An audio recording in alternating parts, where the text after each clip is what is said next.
பிச்சனூர் கிராமம், அரியலூர் டிஸ்ட்ரிக்ட். நீங்கள் நியூஸ்லலாம் பார்த்துருப்பீங்க, எலெக்ஷன் நடக்கூடாமல் அவங்க வந்து போராட்டம் பண்ணிகிட்ருக்காங்கன்ட்டு நீங்கள் நிறைய நியூஸில் கேள்விப்பட்டிருப்பீங்க. எதுக்காக அப்படி பண்ணுறாங்க, அவங்களுக்கு கோரிக்கை என்ன, அவங்களுக்கு என்னென்ன கிடைச்சிருக்கு, என்னென்ன கிடைக்கல, அதை போய் பார்க்குறதுக்கு நம்ம இப்போ போயிட்டுருக்கோம். அந்த ஊருக்கு போகிற சாலை பார்த்திங்கன்னா குண்டும் குழியுமா அப்படி தான் இருக்குது. அந்த சாலை ஃபுல்லாகவே குப்பைங்களும், மெயினாக ஒரு நைட்டு நேரத்தில் அந்த கிராமத்துக்குள்ளே போனோன்னா ஒரு மின்விளக்கு இல்லை.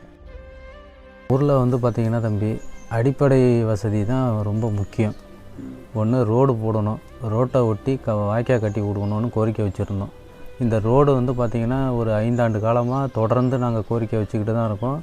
எம்எல்ஏ போய் பார்க்குறோம், ஆர்டிஓ ஆஃபீஸ்லேயும் போய் மனு கொடுக்குறோம், தாசில்தார்ட்டையும் கொடுக்குறோம், கலெக்டர் ஆஃபீஸ்லேயும் மனு கொடுத்துருக்கோம்.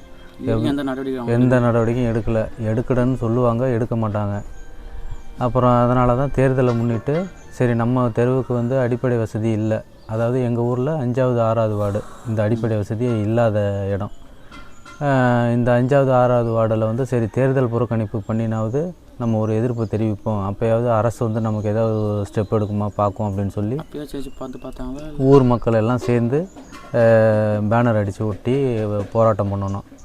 அதோட ரெவென்யூ டிபார்ட்மெண்ட்லேருந்து வந்தாங்க, தாசில்தார் வந்தாங்க, ஆர்டிஓ வந்தாங்க, ஆர்ஐ எல்லோரும் வந்தாங்க. வந்து பார்த்துட்டு இப்போ எலெக்ஷன் டைமில் வந்து எதுவும் பண்ண முடியாது.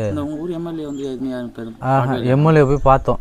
எம்எல்ஏ வந்து பல தடவை போய் முறையிட்டிருக்கோம், மனு கொடுத்துருக்கோம். ஃபண்டு இல்லைம்பாங்க, ஃபண்டு அலாட் ஆன மாதிரி செஞ்சு தரோம்பாங்க, செய்யலை. அதனால தான் வந்து சரி நம்ம ஓட்டு போட்டு தேர்ந்தெடுத்த எம்எல்ஏவே நமக்கு செய்ய முடியாது. எம்எல்ஏ பேர் வந்து காசோகா கண்ணன், ஜெயங்கொண்டம் தொகுதி எம்எல்ஏ, டிஎம்கேல இருக்காங்க. சரி செய்வாங்கன்னுட்டு நாங்களும் எவ்வளோ வாட்டி மனு கொடுத்து பார்த்தோம், ஒன்றும் சரியாகலை. சரி இதுக்கப்புறம் நம்ம தேர்தலை புறக்கணிக்கிறது தான் நல்லது, கவர்மெண்ட்டு நமக்கு எதுவுமே செய்யாத பட்சத்துக்கு நம்ம ஏன் வந்து தேர்தலில் வாக்களிக்கணும்னு தான் இந்த 5வது 6வது வார்டு மக்கள் எல்லாருமே போராட்டம் பண்ணினது. அதோட அரசு அதிகாரிகள் எல்லாம் வந்திருக்காங்க. வந்து பார்த்துட்டு உடனே நாங்கள் வந்து சர்வே பண்ணி எந்தெந்த ஆக்கிரமிப்பு இருக்குதுன்னு பார்த்துட்டு உங்களுக்கு வந்து நாங்கள் ரோடு வசதி செஞ்சு தரோம். ஆனால் இப்போதைக்கு வந்து பார்த்திங்கன்னா எலெக்ஷனுக்குள்ளே எந்த ஒர்க்கும் பண்ண முடியாது. இப்போதைக்கு வந்து ப்ரொப்போசல் அனுப்புகிறோம், எலெக்ஷன் முடிஞ்ச உடனே உங்களுக்கு வந்து நாங்கள் செஞ்சு தரோம் அப்படின்னு வாக்குறுதி கொடுத்துருக்காங்க. நாங்கள் பிச்சனூர்லேருந்து வரோம்ப்பா. எங்களுக்கு வந்து ரோடு போட்டிருக்குறாங்க, பஸ் ஆனால் வர கிடையாது. எப்போயோ ஒரு டைம் காலையில் ஒரு டைம் வருது, சாயந்தரம் வருது ஸ்கூல் பிள்ளைங்களுக்காக. அதுவும் சாயந்தரம் வர்றது கிடையாது, பிள்ளைங்க நடந்து தான் வராங்க. ஜெயங்கொண்டத்துலேருந்து நடந்து வராங்க சில பிள்ளைங்க, இல்லைன்னா இந்த பொன்னேரி தான் வரணும். நாங்கள் இந்த மாதிரி குழந்தைங்களை தூக்கிட்டு ஹாஸ்பிட்டல் போகணுன்னா கூட இந்த பொன்னேரியை தான் வரணும். ரோட்டை பாருங்கள் எப்படி இருக்குன்ட்டு. ஒரு உடம்பு சரியில்லைனா கூட நாங்கள் இங்கே தான் தூக்கிட்டு போகணும். எங்களுக்கு பஸ் வசதி கிடையாது, எங்களுக்கு பாதுகாப்பு கிடையாது. இப்படியே வந்தாக்கா நாங்கள் பொம்பளை பிள்ளைங்க வரோம், எங்களுக்கு பாதுகாப்பு கிடையாது. புதுச்சாவடியில் காலேஜ் இருக்குது, காலேஜ் பசங்களாம் காலேஜ் போகிறது கிடையாது. அங்கே உட்காந்து சாராயம் குடிச்சிருக்காங்க. நாங்கள் யாராவது இந்த மாதிரி ஆம்பளைங்க வந்தால் தான், அவங்க துணையோடு வந்தால் தான் வர முடியுது. எதுவும் எங்களுக்கு பஸ் வசதி ஏற்பாடு பண்ணணும் நீங்கள், சரிங்களா? எங்களுக்கு பஸ் வந்து எங்களுக்கு ஞாயிற்றுக்கிழமை லீவு கவர்மெண்ட்டில் சொல்லியிருக்கா, எந்த கிராமத்துக்காவது ஞாயிற்றுக்கிழமை லீவுன்னு சொல்லியிருக்கா, எங்களுக்கு பஸ் வரணும். அதே இப்போ ஒன்சி பஸ் எங்கள் கிராமத்துக்கு வர பஸ் வந்து அணக்கரையிலேருந்து ஜெயங்கொண்டம் போகுது, இங்கே வர கிடையாது. எங்களுக்கு பஸ் வசதி வரணும். பொம்பளை பிள்ளைங்களுக்கு இலவசமாக பஸ் விட்டு என்ன பண்ணுவோம், நாங்கள் வர முடியலை. இந்த மாதிரி காட்டில் வர்றது தான் இருக்குது. எங்களுக்கு பஸ் வசதி ஏற்பாடு பண்ணணும். கவர்மெண்ட்டு இதை பார்த்து ஒரு முடிவு எடுக்கணும். எங்களுக்கு பொன்னேரியாவில் தான் நாங்கள் வர வேண்டியதாக இருக்குது. 2 கிலோமீட்டர் பாருங்கள், இந்த வெயிலில் நாங்கள் எத்தனை இடத்துல உட்காந்து வரோம் பாருங்கள். ஒரு தண்ணி கிடையாது, ஒரு வீடு கிடையாது. அவசரத்துக்கு எங்களுக்கு உடம்பு சரியில்லைனா கூட பாதுகாப்பு யாரை கூப்பிட முடியும்? நாங்கள் இதுக்காக மெனக்கிட்டு நாங்கள் யாரையும் கூட்டிகிட்டு வர முடியாது. எங்களுக்கு ரோடு, இந்த ரோட்டை பாருங்கள் எப்படி இருக்குன்னு பாருங்கள். ஒரு 2 வீலர் கூட போக முடியாது, இந்த மாதிரி இருக்கும். மழையிலையும் நாங்கள் இப்படி தான், மழையில் காலை வச்சா வழுக்கிட்டு தான் விழுந்துடணும். எங்களுக்கு வர முடியல. இதுக்கு ஒரு ஏற்பாடு பண்ணி இதில் இப்படியே கூட ரோடு போடலாம், கொஞ்சம் தூரத்துக்கு தான் ரோடு போடலாம். இதை செய்யணும். இதை செய்ய முடியலனாலும் ரோடு, எங்கள் ஊருக்கு ரோடு போட்டிருக்காங்க, அதுக்கு பஸ்ஸாவது வரணும். அதையும் ஏற்பாடு பண்ணி கொடுத்துருங்க எங்களுக்கு. பார்த்துட்டு தான் இதுதான் எங்கள் ஊர் கோயில். இப்போ இதை என்ன அப்படின்னா கட்டி 1 வருஷத்துக்கு மேலே ஆகுது. இன்ன வரைக்கும் எங்களால் கும்பாபிஷேகம் பண்ண முடியல. என்ன ரீசன் பார்த்தீங்கன்னா, இதில் ஒரு 4 சக்கர வாகனம், அதாவது லாரி பஸ்ஸு போகிற அளவுக்கு இருந்த இடம் ஆக்குப்பை பண்ணி இடத்த குறுக்கி வச்சதுனால ஒரு 2 2 வீலரும் ஒரே நேரத்தில் போக முடியாத ஒரு சூழல் இருக்கிறதுனால கும்பாபிஷேகம் தடைப்பட்டு போய் கிட்டத்தட்ட 1 வருஷத்துக்கு மேலே ஆகுது.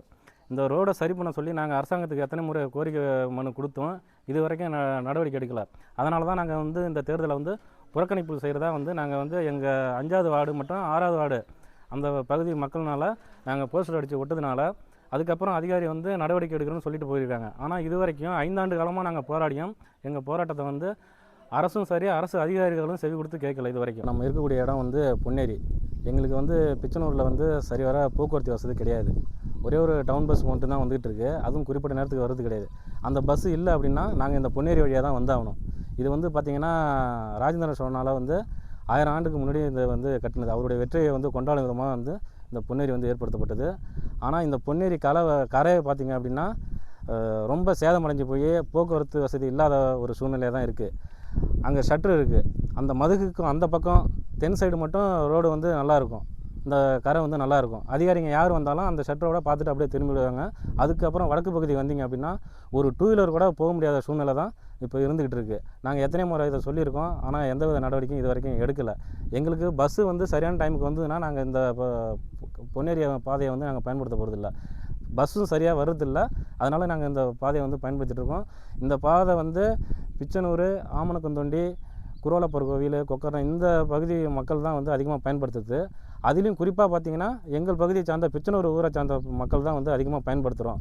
ஆனாலும் இந்த பாதையை வந்து அரசுகிட்ட எவ்வளோ சொல்லியும் இதை வந்து சீரமைக்கிறதுல வந்து கவனம் எடுத்துக்க மாட்டேங்கிறாங்க.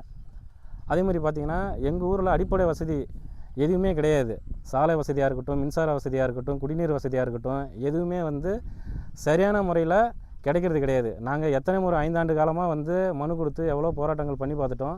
ஆனாலும் இது வரைக்கும் நடவடிக்கை எடுக்கலை. இப்போ எல்லா இடத்துலையும் பார்த்தோம் அப்படின்னா நீங்கள் பார்த்துருப்பீங்க. இது வந்து நாங்கள் ராஜேந்திர சோழனுடைய வரலாறு புத்தகத்தில் மட்டும் படிக்கிறதுக்கு நல்லாவும் இருக்குது, பார்க்குறவங்களுக்கு வியப்பாக இருக்குது.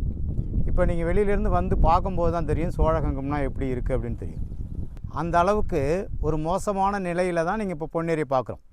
இது பொன்னேரி என்கின்ற சோழகங்கம். நீங்கள் எல்லா பாட புத்தகத்துலேயும் பார்த்தீங்கன்னா படிக்கும்போதும் வியப்பாக இருக்கும், கேட்குறதுக்கும் ஆச்சரியமாக இருக்கும். இப்படி ஒரு காலகட்டத்தில் நாமெல்லாம் நம்மளுடைய முன்னோர்கள் வாழ்ந்திருக்காங்களே அப்படிங்கிற ஒரு சிறப்பு மிக்க இடத்துல இருந்துட்டு இன்றைக்கு பார்த்தீங்க அப்படின்னா ஒரு பெரிய மோசமான நிலையில் தான் நம்ம வாழ்ந்துகிட்ருக்கோம் நாங்கள் இங்கே இருக்கிறது. ஏன்னா அன்றைய நீர்நிலை இருந்து இந்த பகுதியில் இருந்த எல்லா பகுதிகளிலும் வந்து நீர்நிலை சரியாக இருந்துச்சு. அதனால் விவசாயம் செழித்தவங்க வளர்ந்துச்சு. அப்போது என்ன அப்படின்னாக்க வந்து விவசாயம் நல்லா இருந்தாலும் மக்களும் நல்ல நிலையில் இருந்தோம். இன்றைக்கி நீங்கள் பாருங்கள், எல்லா இடத்தையும் சுற்றி இருக்க எல்லா இடத்தையும் இந்த நீர்நிலையில் இருக்கக்கூடிய சுற்றி இருக்க பகுதியை ஃபுல்லாக பாருங்கள், எல்லாம் வெறும் ஆஸ்பதியாக தான் இருக்குது. ஏன்னா யூக்கலிப்டஸ் தான் விளையக்கூடிய ஒரு மண்ணாக இந்த மண் இருக்குது. அப்படியே பாருங்கள், சுற்றி இருக்கிறது எல்லாமே யூக்கலிப்டஸ் தான் இருக்கும். இங்கே எதுவுமே வந்து சரியான விவசாயத்துக்கு தண்ணி தேங்குற அளவில் இல்லை. தண்ணி இருந்தால் மட்டும்தானே அந்த ஏரியா செழிப்பாக இருக்கும், தண்ணிக்கு வளர்ச்சி இல்லை. ஒன்று.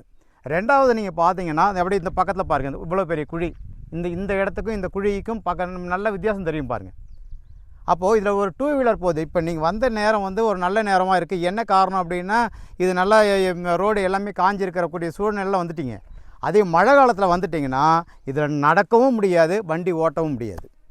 ஒரு சிரமமான காலகட்டத்தில் நாங்கள் எப்படி இதை கடக்கிறது அப்படிங்கிறது எல்லாருக்குமே ஒரு இதாக இருக்குது.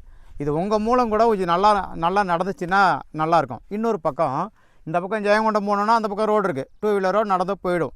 இந்த பக்கம் மீன் சுருட்டே போயிடலாம்.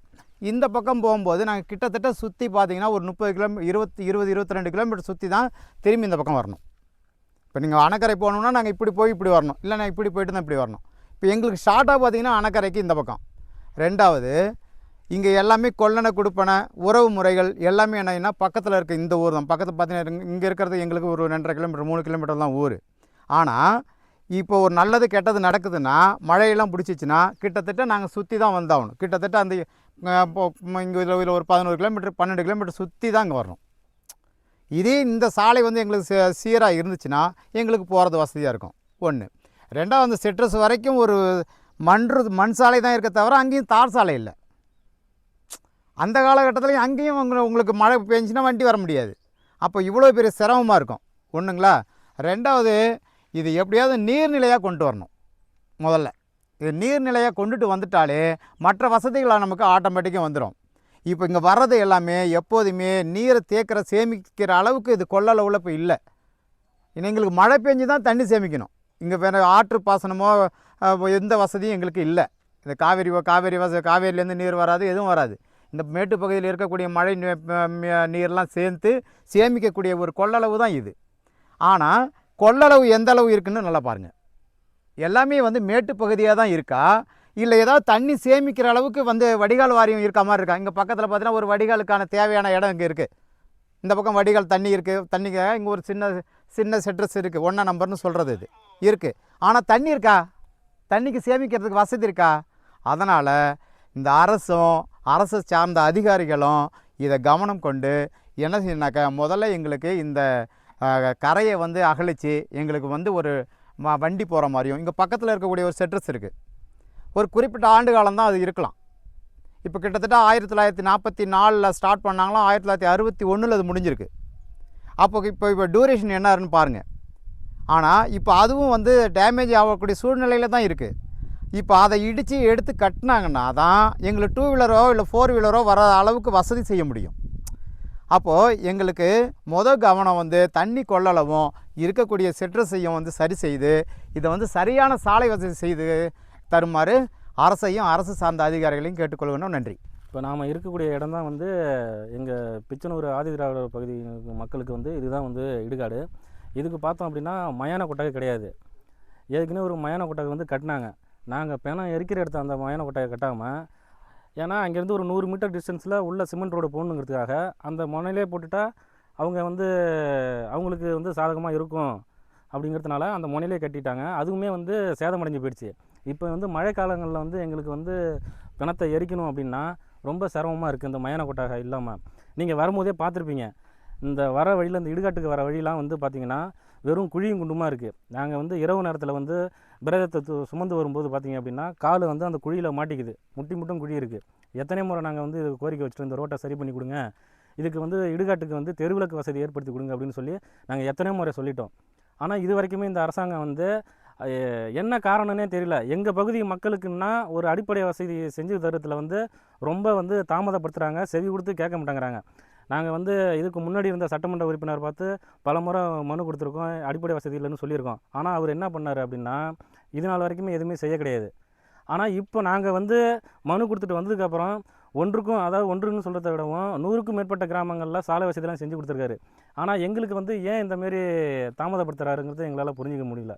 எங்களுடைய மக்கள் வந்து ரொம்ப அடிப்படை வசதி இல்லாமல் ரொம்ப கஷ்டப்பட்டு இருக்காங்க. இது வந்து அரசு அதிகாரிகளும் எங்கள் மக்களுடைய அவல் நிலையை புரிஞ்சுக்கிட்டு எங்களை கோரிக்கையை நிறைவேற்றினா நல்லாயிருக்கும். ஆனால் இப்போ அரசு சார்பாக உங்ககிட்ட என்னென்ன சொல்லியிருக்காங்க? நீங்கள் பார்த்து எம்எல்ஏவோ இல்லை வேறு யாராவது அரசு சார்பாக உங்ககிட்ட எதனா பேசியிருக்காங்களா இதை பற்றி? பேசியிருக்காங்க தம்பி. அரசு அதிகாரிங்க வந்திருக்காங்க, தாசில்தார் வந்தாங்க, ஆர்ஐ வந்தாங்க, ரெவன்யூ டிபார்ட்மெண்ட்லேருந்து எங்கள் பஞ்சாயத்துக்கு யார் வரணுமோ எல்லாருமே வந்தாங்க. வந்து என்ன சொன்னாங்க, இது வந்து ஒரு ஜனநாயக கடமை, இதை வந்து நீங்கள் வந்து ஸ்டாப் பண்ணக்கூடாது, உங்களுக்கு அடிப்படை உரிமை என்னவோ தேவை என்னவோ அது எல்லாமே நாங்கள் செஞ்சு கொடுக்குறோம், இந்த ஜனநாயக கடமையை வந்து நீங்கள் மறுக்கக்கூடாது, நீங்கள் வந்து இந்த போராட்டத்தை வாபஸ் வாங்கிக்கிங்க, கண்டிப்பாக உங்களுக்கு தேர்தல் முடிஞ்ச உடனே செஞ்சு தரோம் அப்படின்னு சொல்லியிருக்காங்க.